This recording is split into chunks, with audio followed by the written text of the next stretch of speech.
সাইয়েদনা মূসা আলাইহিস সালাম আল্লাহরে বললেন, আল্লাহ মাইয়াকুনু জালিসি ইয়াউমাল কিয়ামা, কিয়ামতের দিন আমার সাথী কে হবে? আল্লাহ বললেন, সাহিবুকা ফিল জান্নাতি জাজ্জার, কিয়ামতের দিন তোমার সাথী হবে একজন কসাই। কে হবে? জোরে বলেন না। সাইয়েদনা মূসা আলাইহিস সালাম একটু ফেড আপ হলেন, কিরে কসাই কেন আমার সাথী হবে? আমি নবী মানুষ, নবী হবে আমার সাথী, আল্লাহর ওলিরা হবে আমার সাথী, কেন কসাই হবে আমার সাথী? রব্বুল আলামিন বললেন, মূসা যাও নিজেই যে দেখে আসো কেন কসাই হবে তোমার সাথী। সাইয়েদনা মূসা আলাইহিস সালাম কসাইয়ের দোকানে গেলেন, যে দেখে না কসাইয়ের স্পেশাল কোনো আমল নাই, খালি গোশত কাটে। কি কাটে? সারাদিন গোশত কাটার পরে বিকেলবেলা বড় একটা গোশতের টুকরা নিয়ে প্যাকেট করে বাড়ির দিকে রওনা হয়। সাইয়েদনা মূসা আলাইহিস সালাম তিনিও কসাইয়ের পেছনে পেছনে ছদ্মবেশে রওনা হয়ে যায়। কসাই বাড়িতে ঢুকার পরে সাইয়েদনা মূসা আলাইহিস সালাম দরজায় নক করতে লাগলেন। কসাই দরজা খুলে দিতে লাগলো।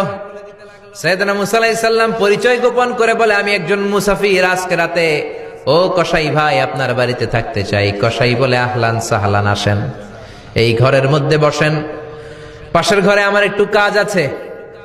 পাশের ঘরে যে কসাই মাচার উপর থেকে বৃদ্ধা একটা নারীকে নামিয়ে নিজ হাতে গোসল করে টাওয়াল দিয়ে গা মুছে গোশত রান্না করে রুটি বানিয়ে রুটি আর গোশত এই বৃদ্ধা মহিলার মুখের মধ্যে তুলে দেয়।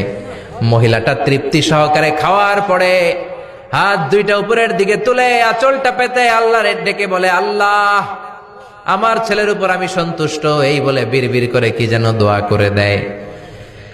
মহিলাটাকে খাওয়ানোর পরে কসাই প্লেটের মধ্যে গোশত আর রুটি এনে সাইয়েদনা মূসার কাছে এসে বলে, ও মুসাফির ভাই, এই নেন আপনার রাতের খাবার। রাতের খাবার খেয়ে আপনি ঘুমিয়ে যান, সকালে আপনি যাবেন আপনার পথে, আমি যাব আমার দোকানে। সাইয়েদনা মূসা বলে, ও কসাই আগে বলো এই বৃদ্ধা মহিলাটাকে। কসাই বলে, এই বৃদ্ধা মহিলাটা ছাড়া দুনিয়ায় আমার কেউ নাই, আমি ছাড়াও এই বৃদ্ধা মহিলার কেউ নাই। এই মহিলাটা হলো আমার জনম দুঃখিনী মা, মা ছাড়া আমার কেউ নাই, আমি ছাড়াও মায়ের কেউ নাই। প্রতিদিন আমি আমার মারে গোসল করাই, নিজ হাতে রান্না করে খাওয়াই।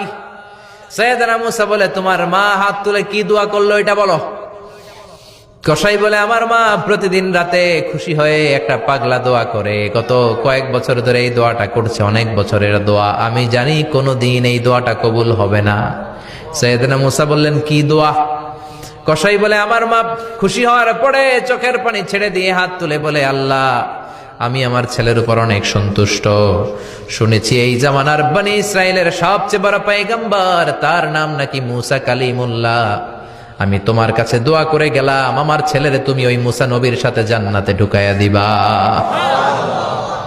মূসা আলাইহিস সালাম বলে, কানেকশন তো এই জায়গায়, আসল কানেকশন তো এখানে, এটা তো মায়ের দোয়ার বরকত। আল্লাহু আকবার।